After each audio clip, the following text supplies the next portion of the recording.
You know, this is something I'm really passionate about too, because a couple of years ago I went through my own battle with severe gut issues. Got to the point to where I even went to the hospital, saw my general practitioner doctor on a couple of different occasions. And let me tell you, they were so... Jesus. That was the hornet. Got me. They were so stinging you, were they? They fucked me. Just like that hornet. Wow. I just called that up, didn't I? Yeah. Maybe it was the energy of that malevolent force of control and power that wants to silence me. Well, I can tell you something. It's not going to work. I will not be silenced. We will not be silenced. This transmission is Coming to you from deep in the jungles of central Maine. You are about to get high on spirit. All right, guys, welcome. So today on our show, we are actually out here in bloom with Goldenrod. And it's blooming in full right now, and it's gold, and there's like fields of it everywhere. We were walking through my property the other day and noticed that it was literally all over the place in several big patches. And Yeah, it's just starting, really. It's going to go strong for another 2 months, probably.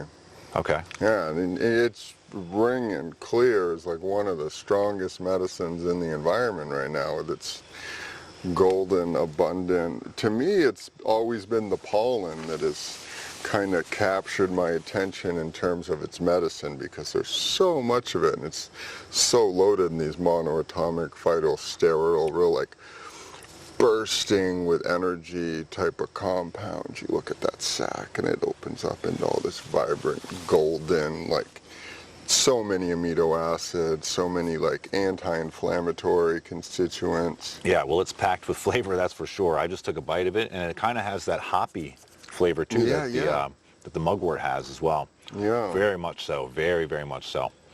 And this stuff is highly sought after. I mean, people, spend a lot of money buying this in supplements. Why do they do that, though? It's getting a lot of attention for its healing properties in the urinary tract system. Mm-hmm. Is that men and women?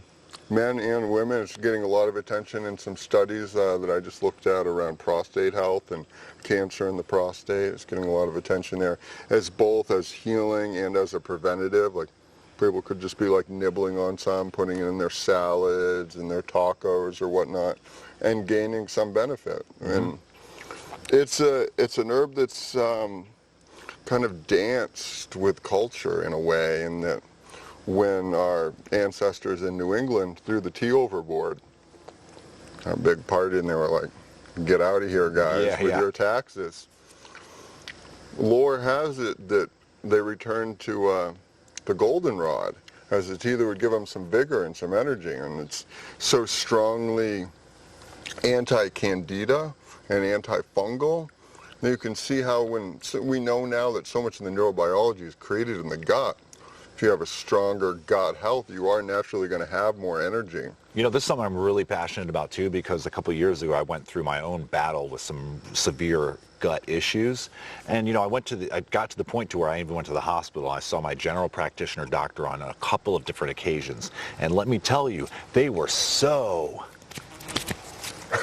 Jesus. That was the hornet. Got me. They were so stinging you, were they? They fucked me. Just like that hornet. Wow. I just called that up, didn't I? Yeah. Yeah, so that is what happened. I went in and they tried to give me some bullshit, some stinging advice that was like, basically, take these, proton pump inhibitors.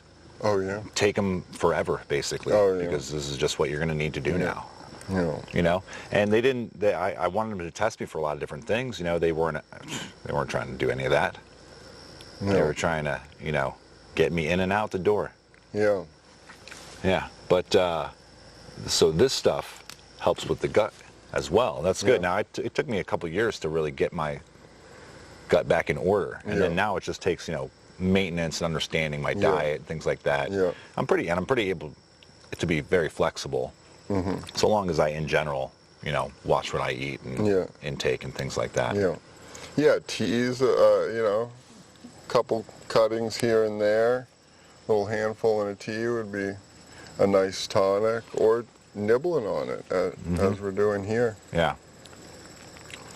Well, it was a lot that I needed to do to coordinate it. I hadn't known about this stuff, but had I probably would have, saved me, cut some of my time in half. But this is probably very good for me for maintenance as well. So. Oh yeah, no, it comes up a lot in the literature that way, and obviously it's here. She's here. Yeah, very strong anti-inflammatory. Notice it. I notice it right in my knees, almost instantaneously, like a little decompressing. So anti-inflammatory, antioxidant. Yeah, more than green tea. More than green tea. Wow. Yeah. Okay, that's pretty significant. Yeah. Anti-cancer. Yeah. Yeah, antibiotic as well. Antibiotic. Didn't you say you put some in some beer, foamed up like crazy? Foamed up like crazy. So like that's put showing like like one antifungal, little, like a antibacterial. spring like this inside the beer, and the beer just like blew up out of the bottle. Yeah. So that's I've never showing seen something. anything. Yeah, and I've tried to ferment it. I've worked with it, and you can ferment it and make a nice ferment, but it's actually so antibacterial and antifungal that it actually kind of inhibits the yeast.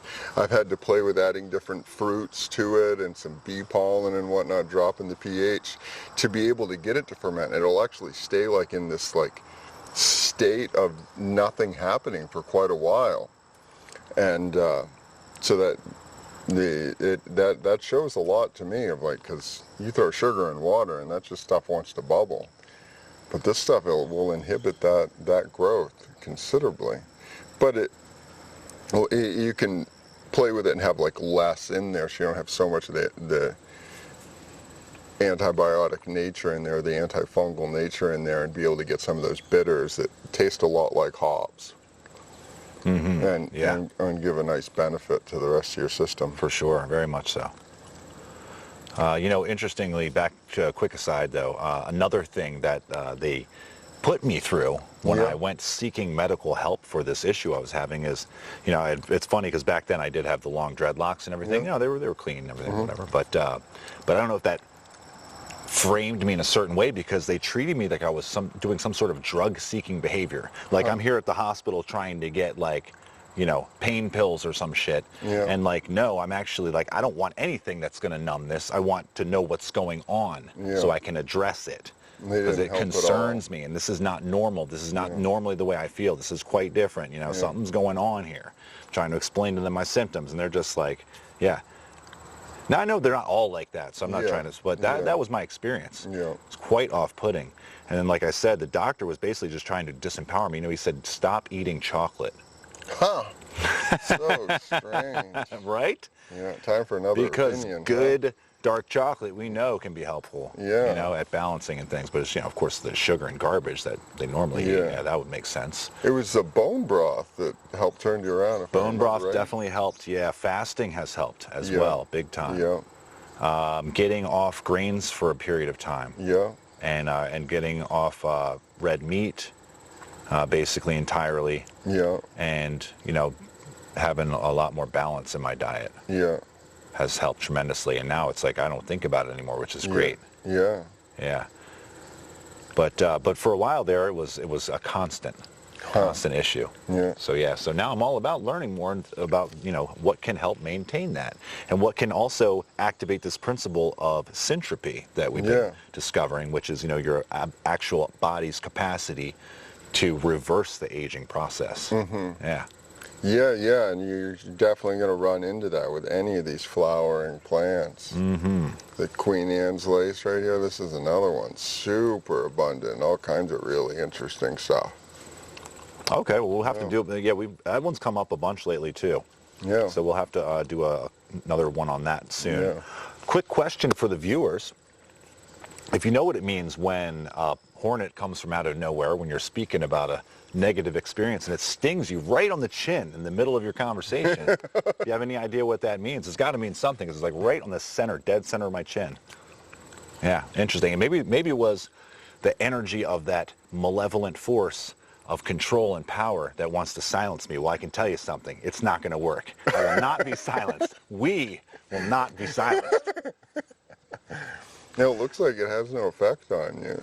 It stung. It stung for like 30 seconds, and then it actually started to go away, immediately, which is weird, because usually it just increases. You have to remove the stinger. That was strange. Well, thanks for listening, guys. Yeah. We'll see you on Enjoy the another one. Goldenrod and have fun. And we'll see you on another episode. This transmission is Coming to you from deep in the jungles of central Maine,